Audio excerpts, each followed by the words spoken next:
드디어 요나 마지막입니다. 우리가 지난날 니느웨의 회개 이후에 이제 요나의 마음을 이렇게 함께 보았습니다. 그렇죠. 그러니까 회개를 했으면 당연히 하나님의 선지자고 하나님의 사람이며 되게 기뻐할 것 같은데, 기뻐하고 이제 그 모습을 보고 즐거이 고국으로 돌아갔을 것 같은데 그러지 않았죠. 요나는 하나님의 선지자이면서도 불구하고 오히려 니느웨가 회개했다는 소식, 그리고 또 하나님께서 그 니느웨의 회개를 들으시고 용서했다라는 그 이야기를 듣고는 너무 화를 냅니다. 성을 내죠. 왜 그랬다라고 말씀드렸습니까? 요나가 보기에 니느웨는 용서받을 가치가 없는 사람들이었다라고 생각을 했기 때문이죠. 그들은 가치 없는 아주 포악하고 강포한 자들이었고, 그런 가치 없는 자들의 회개는 당연히 가치 없는 회개라고 여겨졌으며, 그렇기 때문에 그들을 향한 하나님의 용서 역시 헛된 쓸모없는 용서처럼 보였기 때문입니다. 어차피 그들은 다시 죄를 지을 거고, 어차피 그들은 다시 강포해지고 사람들로 하여금 아주 폭력을 휘두를 거고 하나님을 배신할 것이다 라고 생각을 했기 때문이죠. 어차피 또 하나님의 그 은혜는 요나가 봤을 때 낭비처럼 보였습니다. 그런데 우리가 지난 시간 함께 보았던 것은 무엇이었냐면, 하나님 안에서 가치 없는 생명은 없다라는 것이었죠. 우리가 보기에는 이 사람 가치 없는 사람이야 라고 여겨지는 사람, 사랑해도 소용없을 것 같은 사람, 용서해도 다시 죄를 지으면서 무너질 것 같은 사람, 그래서 그 사람을 향한 어떤 사랑과 헌신과 어떤 용서는 낭비처럼 보이는 사람이 우리 곁에도 있습니다. 그렇죠. 그러나 하나님께서는요, 그 가치 없어 보이는 생명을 위해서 어떻게 하셨죠? 자기를 내어주시기를 멈추시지 않으셨다라고 말씀드렸습니다. 그러니까 우리가 보기에 낭비처럼 보이는 사랑을 하나님께서는 주저하지 않으셨죠. 우리가 보기에 낭비처럼 보이는 용서를 멈추지 않으셨습니다. 낭비처럼 보이는 은혜를요 거두시지 않으셨습니다. 왜냐하면 하나님께는 가치 없는 사람, 가치 없는 일이 없다라고 말씀드렸죠. 그리고 우리가 가치 없다고 여긴 그 낭비가 결국은 누구를 구원한 거다? 우리 자신을 구원했었던 것이다 라고 말씀드렸습니다. 십자가를 보면 그 사랑은 결코 낭비가 아니었죠. 그렇죠. 그 용서는 결코 가치 없는 용서가 아니었습니다. 그래서 지난 시간 우리가 이렇게 말씀을 드렸습니다. 하나님께서도 그렇게 하셨다면 우리도 어떻게 해요? 하나님처럼 조금은 낭비하면서 살아봅시다 라고 말씀을 드렸어요. 내가 가치 없다라고 생각하는 사람에게, 세상적으로 아무 유익이 없어 보이는 사람에게 좀 사랑을 좀 낭비도 해보고, 용서를 좀 낭비해보고, 헌신을 좀 낭비해보고, 시간과 물질을 낭비해보자 라고 말씀드렸죠. 그것이 세상에 보기에는 낭비처럼 보이고 가치 없는 일처럼 보일지라도 하나님께서 우리에게 그렇게 하셨기 때문에 그것은 결코 낭비가 아니다 라고 말씀드렸습니다. 오히려 이를 통해서요, 은혜가 얼마나 깊은지를, 은혜가 얼마나 넓은지를, 나를 구원하신 그 사랑과 용서가 얼마나 대단한지를 우리가 깨닫게 된다라는 것이죠. 사랑하는 성교회 성도님들, 우리는 지난 말씀을 듣고 얼마나 하나님 앞에서 낭비하며 살아보셨습니까? 내가 가치 없다라고 생각하는 그런 사람들에게 사랑을 낭비해 보셨나요? 용서해도 소용없을 것 같은 사람에게 용서를 한번 낭비해 보셨나요? 변화가 없을 것 같은 사람에게 헌신을 낭비해 보셨습니까? 만약 우리가 한 주가 그것이 좀 부족했다라면요, 오늘 다시 십자가 앞에서 우리를 위하여 사랑을 낭비하시고 용서를 낭비하시고 은혜를 낭비하신 주님의 마음을 다시 붙들기를 원합니다. 그래서 하나님처럼 가치 없어 보이는 누군가를 위해서 다시 사랑하고 다시 용서하고 다시 헌신하는 그런 사람이 되기를 간절히 소망합니다. 아멘. 하나님께서는요 요나에게요 네가 성내는 것이 옳으냐라고 마지막에 4절에서 묻습니다. 그렇다면 요나는 그 말에 대답을 해야 했어요. 그렇죠. 대답을 해야 했었는데 그런데 뜬금없이 요나는요 대답을 하진 않습니다. 대답을 하지 않고는 성읍을 나가서는 성읍 동쪽으로 향합니다. 동쪽에 자리를 잡더니 초막을 짓고요. 그 초막에서 그늘에 앉아서 니느웨 이렇게 바라보고 있는 것이요. 무슨 일이 있나 이렇게 지켜보고 있는 것입니다. 아마 요나의 마음에는 이런 마음이 있었을 것 같아요. 한번 보자. 어떻게 한번 보자. 내 말대로 저들이 다시 죄를 짓는지, 쟤들이 진짜 용서받을 가치가 있는지, 어떻게 40일이라고 얘기했으니까 아직 많이 남았으니까 한번 그 40일 동안 무슨 일이 있는지 한번 지켜보자. 한번 그런 마음으로 그 자리에 앉아 있었던 것이죠. 그런 요나에게 하나님께서는요 요나를 다시 찾아가십니다. 그리고 이제는 말로만 묻지 않으시고요 그 박넝쿨, 벌레 그리고 뜨거운 동풍을 통해서 요나의 마음을 드러내시고 보여주시죠. 그러니까 박넝쿨을 만드셔서 요나에게 아주 시원한 그늘을 만들어 주셨습니다. 그러니까 니느웨는 사막 지역이라서 건조하고 매우 덥습니다. 그렇기 때문에 이 박넝쿨은 햇빛을 가리는 아주 용이한 어떤 식물이었을 거예요. 그래서 요나에게는 너무나도 시원한 어떤 낙이 되는 자리였던 거죠. 그래서 요나가 성경에 보면 기뻐했다라고 얘기를 합니다. 그런데 박넝쿨이 그늘을 만들어서 기뻐한 것도 잠시 하루 만에 하나님께서는 뭐죠? 벌레를 준비하셔가지고 이제 벌레로 하여금 박넝쿨을 갉아먹게 하세요. 그리고 아주 뜨거운 지금도 사실 햇빛 때문에 너무 뜨거운데 더 뜨겁게 만들 뜨거운 동풍을 딱 만드셔서 요나로 하여금 이제 더 덥게 만드는 거죠. 그래서 요나가 혼미해지고 너무 힘들고 이제 짜증이 나는 거죠. 그래서 요나가 어떻게 하냐면 어떻게 얘기까지 하냐면 하나님 사는 것보다 죽는 게 나을 것 같습니다 라고 얘기를 하죠. 그러니까 박넝쿨 하나 사라졌을 뿐인데 요나가 이제 죽기를 이제 구하고 있는 것입니다. 그때 하나님께서 이제 다시 물으시는 거죠. 마지막으로 네가 이 박넝쿨로 인하여서 성내는 것이 옳으냐라고 묻습니다. 요나가 여기서 보통 같으면 그래 옳지 않아. 그래 내가 하나님께 너무 성냈다. 겨우 이것 때문에 할 것 같은데 요나도 지지 않죠. 뭐라고 얘기하죠? 내가 성내어 죽기까지 할지라도 옳습니다 라고 얘기를 합니다. 끝까지 자기 분노가 옳다, 합당하다라고 얘기를 합니다. 그러자 하나님께서 요나에게 말씀하십니다. 요나야, 네가 수고도 하지 않고 열심도 내지 않고 심지도 않았던 그 박넝쿨을 네가 아꼈는데 하룻밤에 그 사라진 박넝쿨조차 마치 네 목숨처럼 아꼈는데 하물며 내가 만들고 내가 창조하고 내가 기르고 내가 이끌어 왔던 니느웨의 그 12만 명의 사람들을 내가 어떻게 아끼지 않겠느냐라고 얘기를 하십니다. 그러자 그리고 나서 재밌는 것은 요나가 마무리를 짓지 않는다라는 것이죠. 요나가 여기서 딱 끝납니다.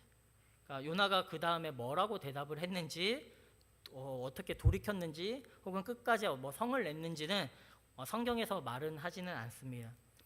마지막 질문을 하나님께서 던지신 채 요나서는 끝이 나죠. 이것이 전반적인 줄거리였습니다.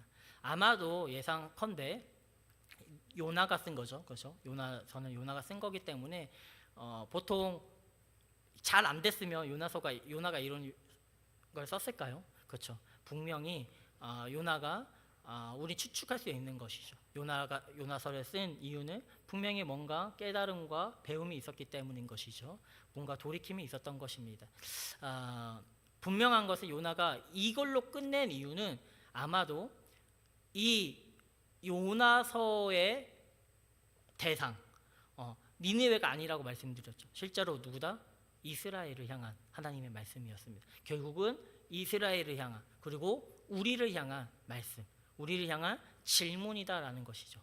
네가 성내는 것이 옳으냐? 큰 성읍 니느웨를 내가 아끼지 않는 것이 맞냐라고 묻는 것입니다. 우리가 솔직히 보면 요나서는 4장은 조금 뭔가 첨부된 느낌처럼 듭니다. 왜 3장까지 딱 들으면 너무 완벽한 스토리잖아요. 진짜 기승전결 딱 돼가지고. 그런데 하나님께서는 요나를 통해서 굳이 4장을 만드십니다. 그리고 또 요나의 어떤 성냄을 보여주는 것이죠. 그리고 더 이상한 것은 하나님께서 이 요나의 성냄, 화냄을 무시하지 않는다라는 거예요. 그러니까 못 들은 척 지나가시지도 않으시고 굳이 그 성냄에 반응하십니다. 또 대답도 해주시고 질문도 하시죠. 네가 성내는 게 옳으냐? 이렇게요.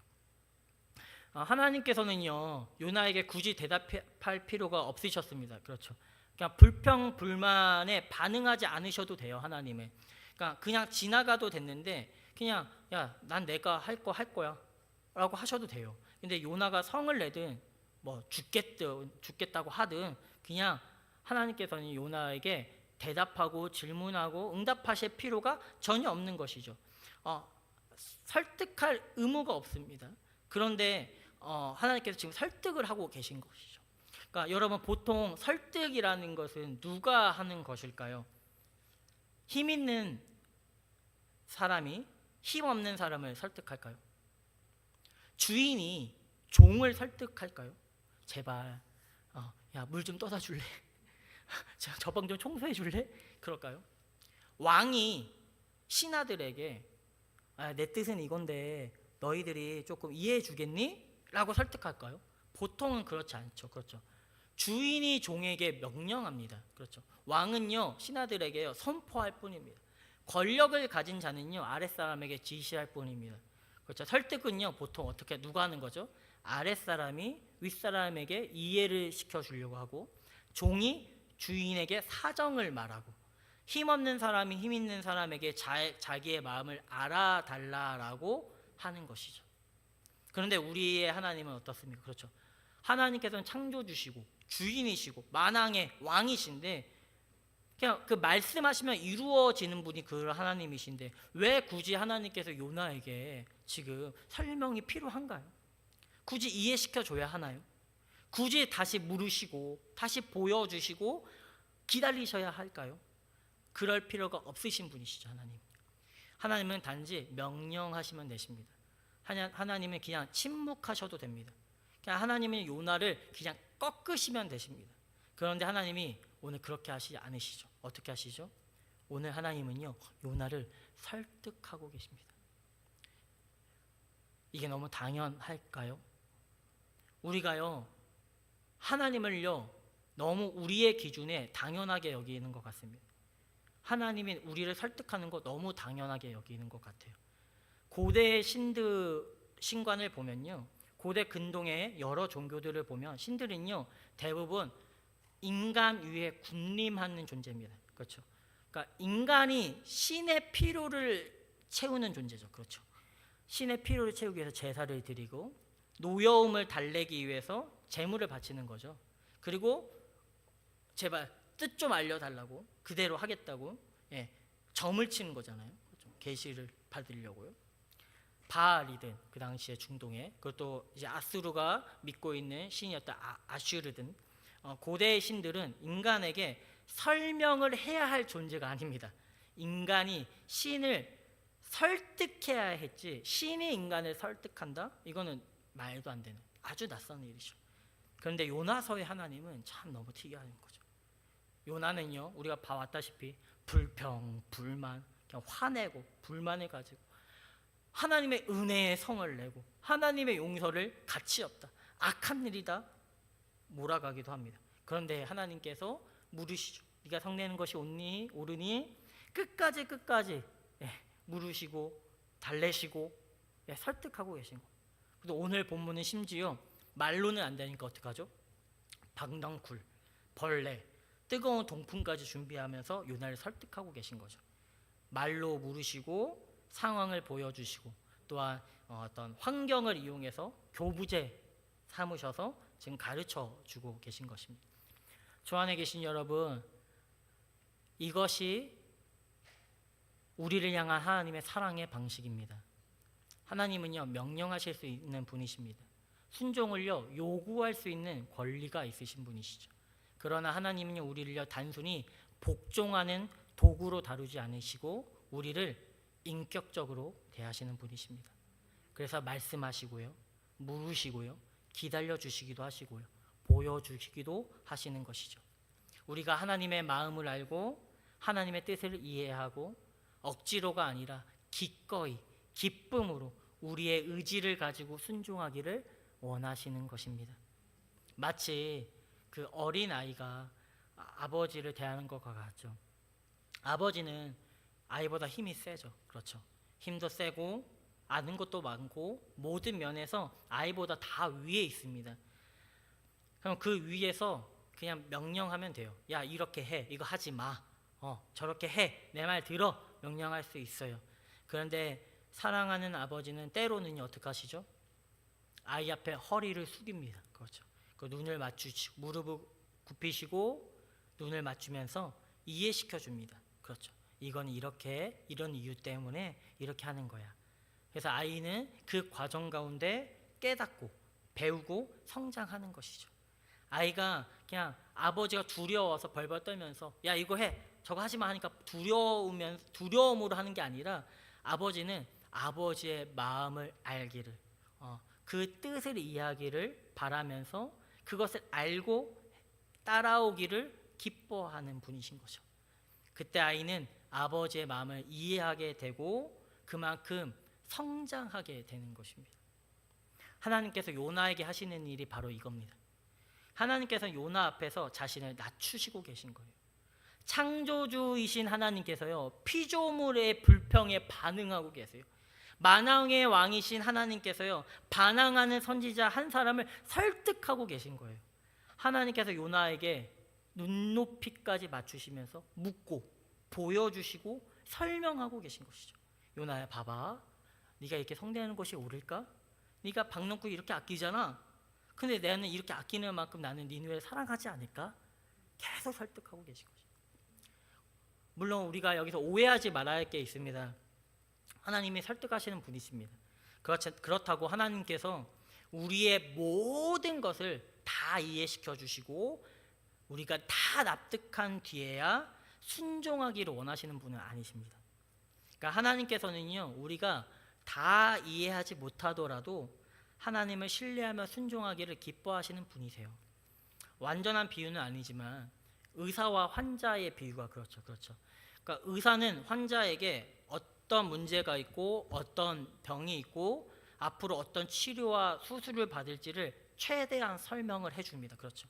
환자가 이해할 수 있도록, 그리고 또 어떤 치료나 어떤 수술에 동의를 할 수 있도록 설득을 하는 것이죠. 그런데 모든 의학적인 것들을 다 알려주지는 않죠. 그렇죠.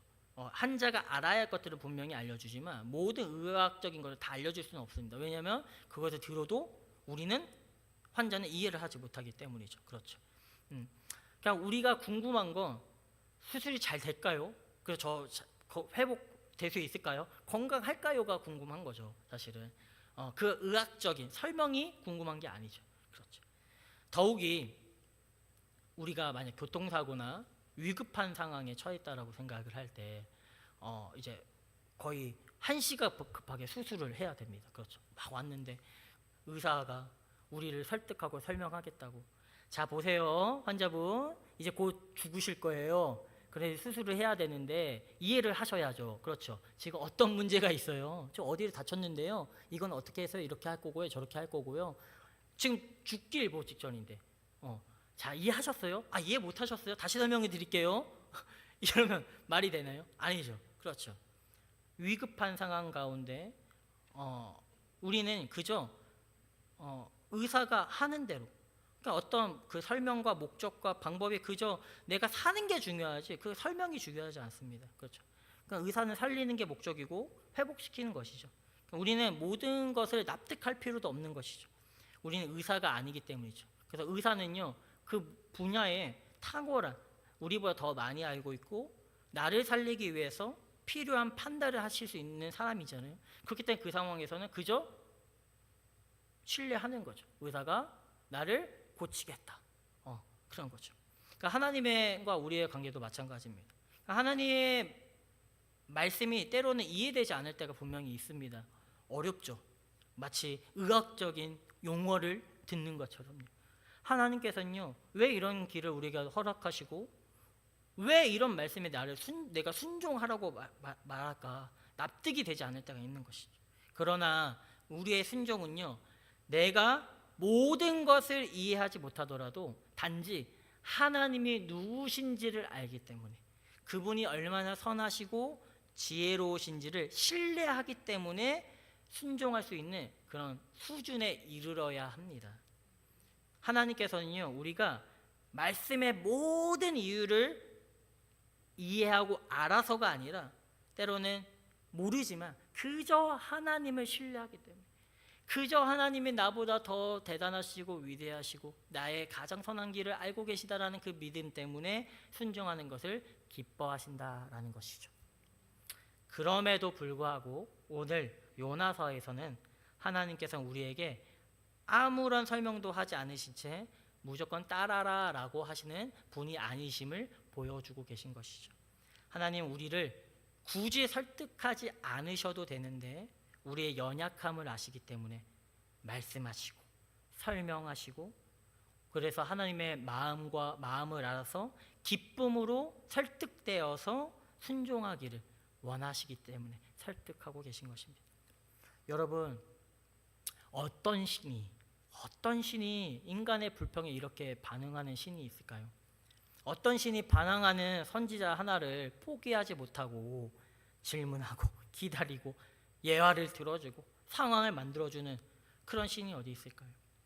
어떤 신이 자기 명령에 불순종하고 도망가고 성을 내는 선지자를 끝까지 이렇게 이해시켜 주려고 하는 신이 어디 있을까요?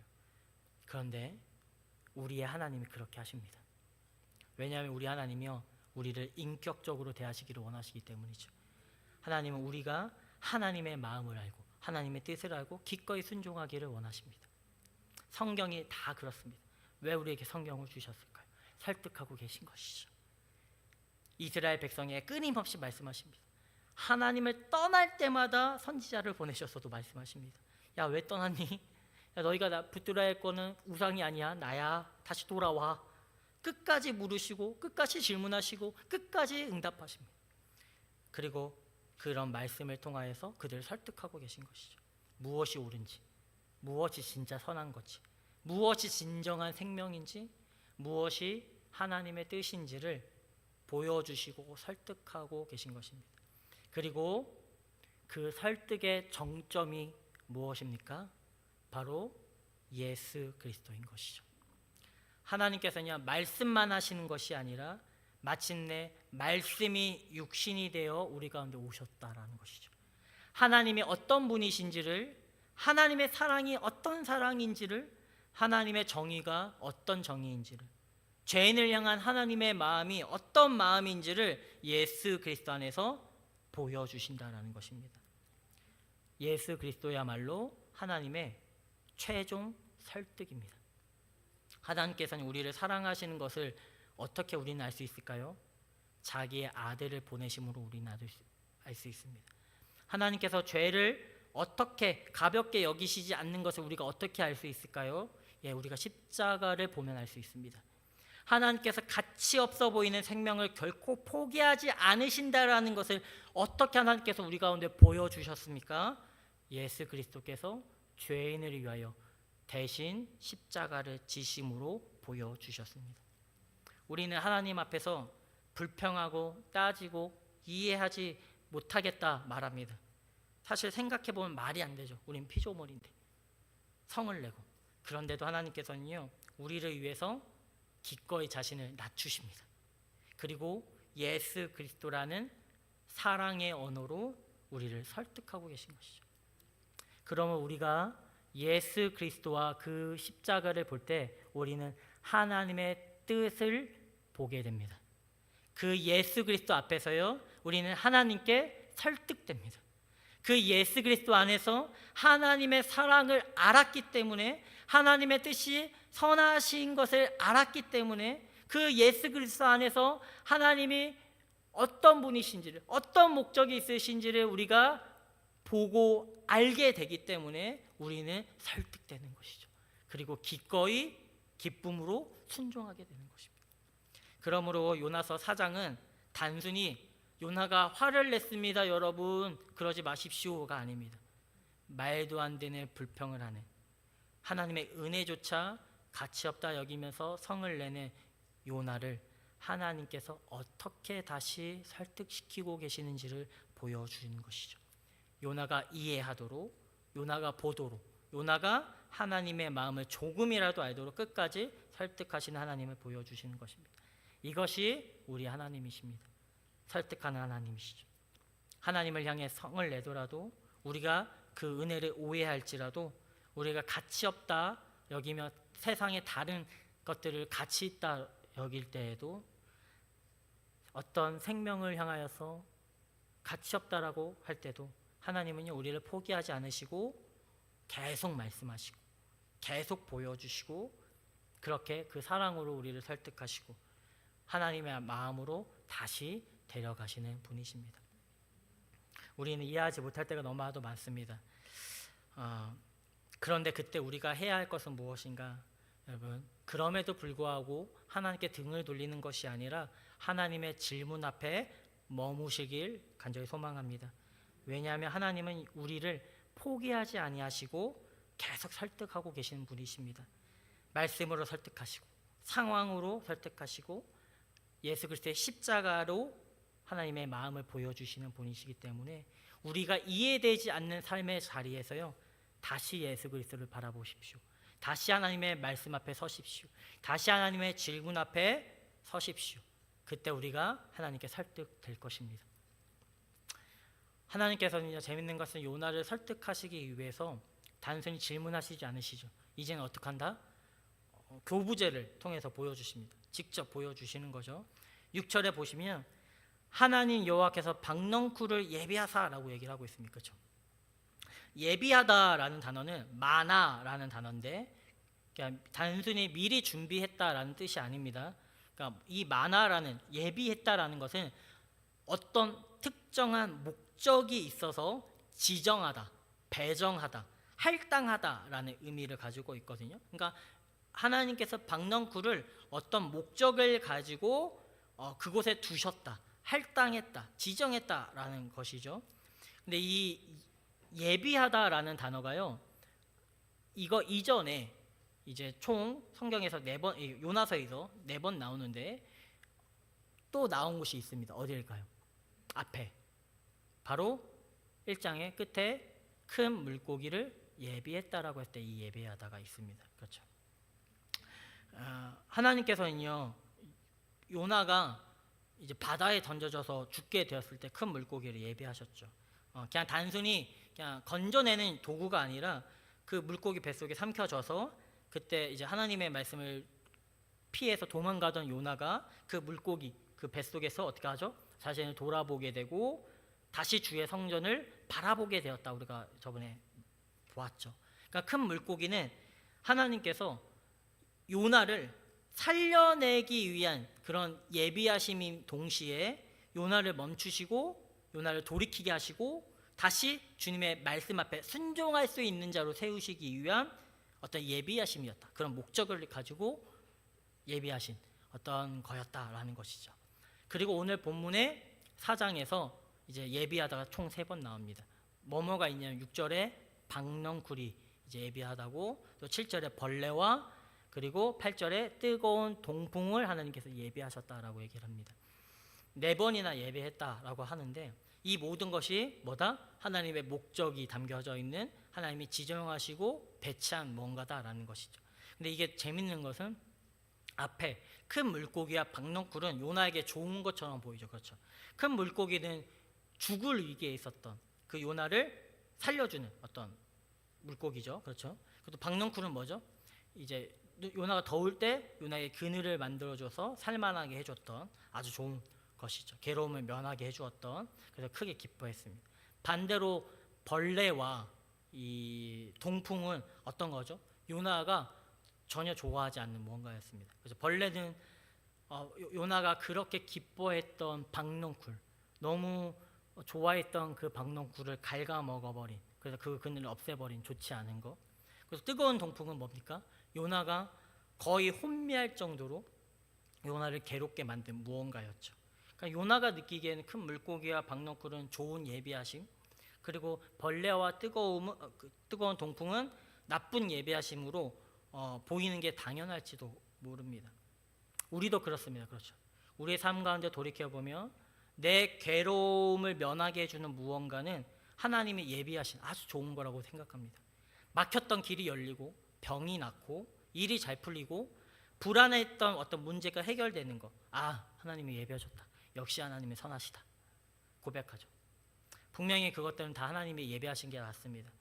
우리의 삶에 어떤 큰 물고기와 박농쿨 같은 것이죠. 그런데 우리에게 괴로움을 주는 거, 내 기뻐하던 것을 사라지게 만드는 거, 나의 삶을 혼미하게 만드는 것들은 우리가 어떻게 보냐? 이건 하나님이 예비하시지 않는 거야. 하나님이 살아계시다면, 선하시다면 이렇게 하실 수 없어 라고 생각하는 거죠. 잘 되던 일이 무너지고 망하고, 믿었던 사람에게 배신당하고, 내 건강이 갑자기 악화되고, 안정했던 어떤 자리가 흔들리고 불안해지고, 내가 좋아했던 것들이 어느 날 갑자기 사라질 때 우리는 그것을 뭐라고 여기냐면 벌레, 뜨거운 동풍처럼 여깁니다. 내 삶을 갉아먹고 내 마음을 혼미하게 만드는 좋지 않은 일처럼 여기는 것이죠. 그런데 성경은 오늘 얘기하고 있습니다. 큰 물고기, 그 박농쿨만 하나님이 예비하신 것이 아니라 무엇도 하나님이 예비하셨다? 벌레도 뜨거운 동풍도 하나님이 예비하신 것이다 라고 말하고 있는 것이죠. 그럼 하나님께서 악한 것을, 좋지 않은 것을 우리에게 주셨다라는 것일까요? 그건 아니죠. 우리가 조심해야 할 것은 고난 자체를 제가 선하다라고 말하는 것이 아닙니다. 상실을 아름답다라고 포장하는 것이 아니죠. 어떤 일 그 자체는요, 진짜 힘들고요, 아프고요, 괴롭습니다. 어떤 일이 그냥 마냥 이건 좋은 일이야 라고 할 수 없습니다. 그렇게 쉽게 좋은 것이라고 말 수 없는 것이죠. 아픈 것은 아픈 것이죠. 고난은 고난인 것이죠. 상실은 상실이고요, 무너짐은 무너짐이죠.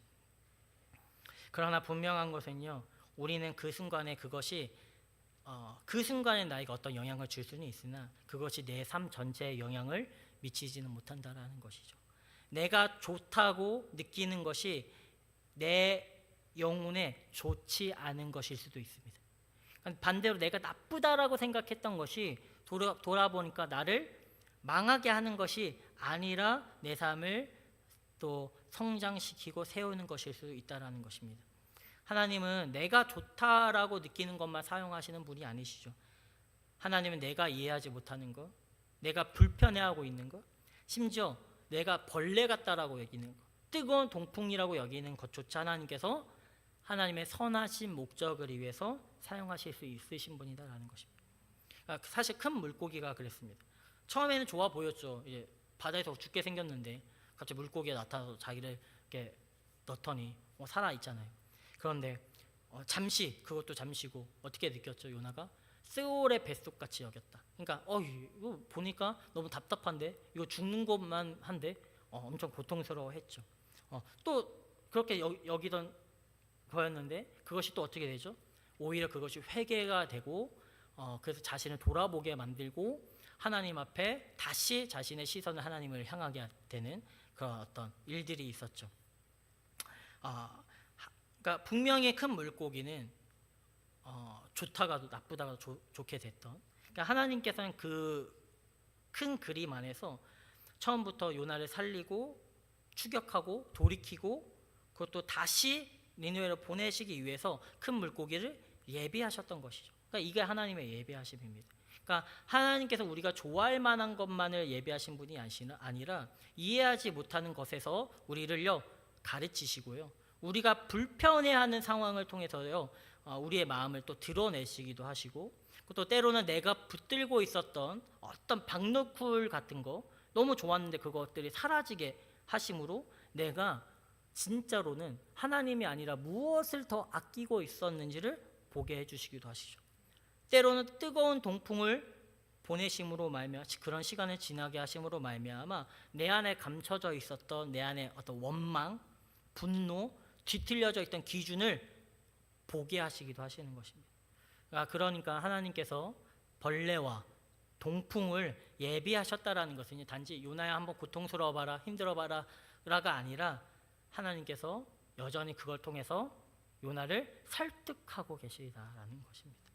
자기 마음을 보도록, 자기 기준이 얼마나 뒤틀려 있는지를 보도록, 그리고 마침내 하나님의 마음을 이해하고 그곳 안에서 요나가 성장할 수 있도록 하나님께서 예배하시고 사용하신다라는 것입니다.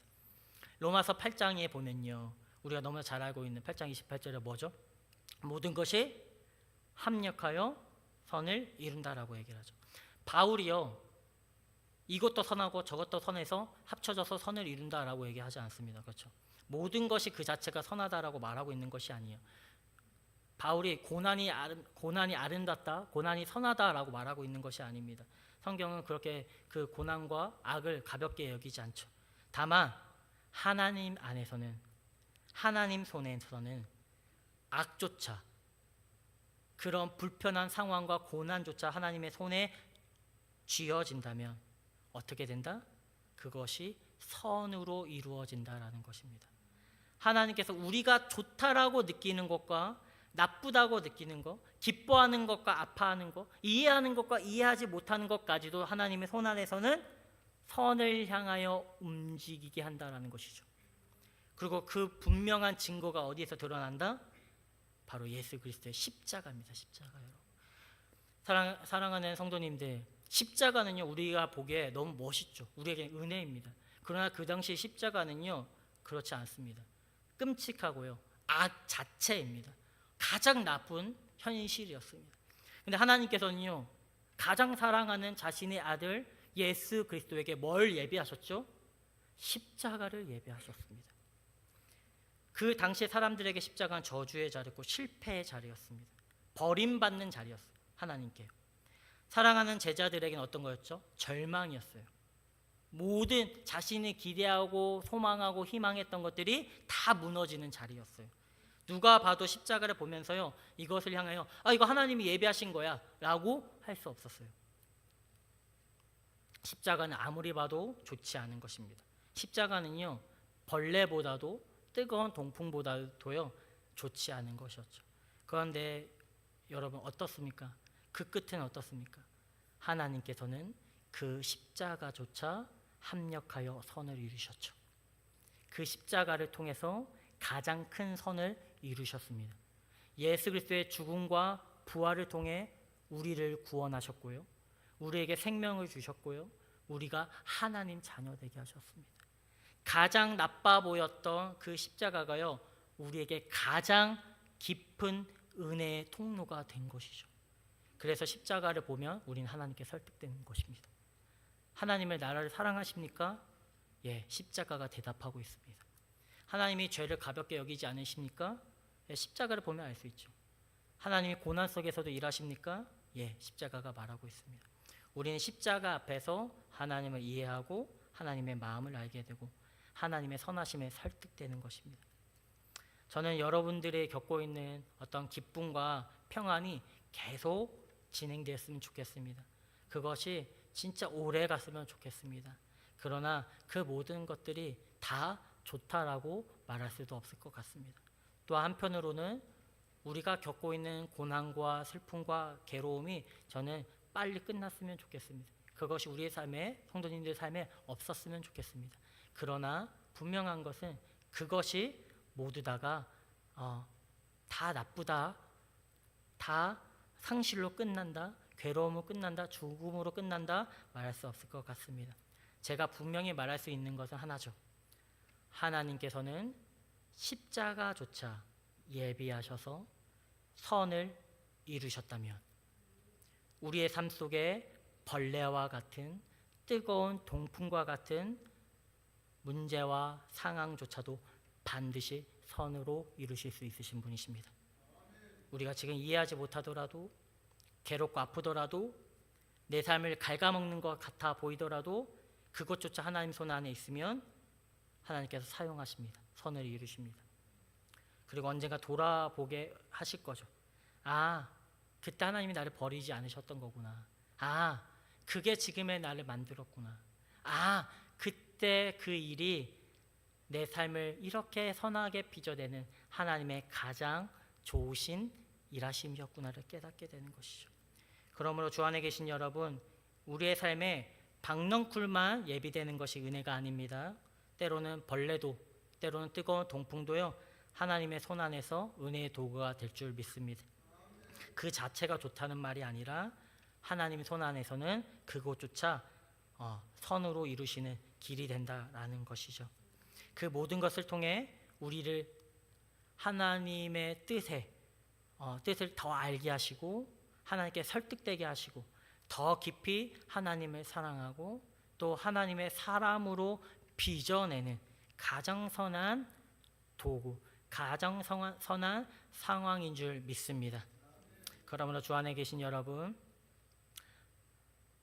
하나님 우리를 설득하고 계십니다. 오늘 이 시간에도 여러분 곁에서 계속 설득하고 계십니다.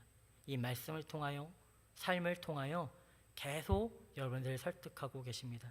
그때 우리는요, 내 앞에 놓여져 있는 박넝쿨, 내 앞에 놓여져 있는 벌레, 내 앞에 놓여져 있는 뜨거운 동풍만을 바라보는 것이 아니라 그 안에서 그것을 예비하심으로 하나님의 목적을 이루시고자 하시는 주님의 뜻과 사랑을 보시길 간절히 소망합니다. 그 안에 깊이 있는 하나님의 십자가를 보시기를 간절히 소망합니다. 그로 말미암아 우리는 지금 상황이 좋지 않더라도, 지금 어렵더라도 반드시 하나님께 설득될 것입니다. 오늘 우리가 하나님께서 예비하신 자리에서 마음을 닫지 않기를 간절히 소망합니다. 내가 좋다는 것만 은혜로 받지 마시고 내가 불편한 것은 밀어내는 사람이 아니라 하나님께 모든 것을 통해서 나를 설득하고 계심을 인정하고 다시 한번 주님의 말씀 앞에 서기를 간절히 소망합니다. 그래서 그 모든 자리에서 우리가 하나님을 더 깊이 알고 하나님의 마음을 더 깊이 배우고 억지가 아니라 기쁨으로 하나님께 순종하는 하나님의 사람으로서 세워져 가는 우리 성은교회 성도님 되시기를 간절히 소망합니다.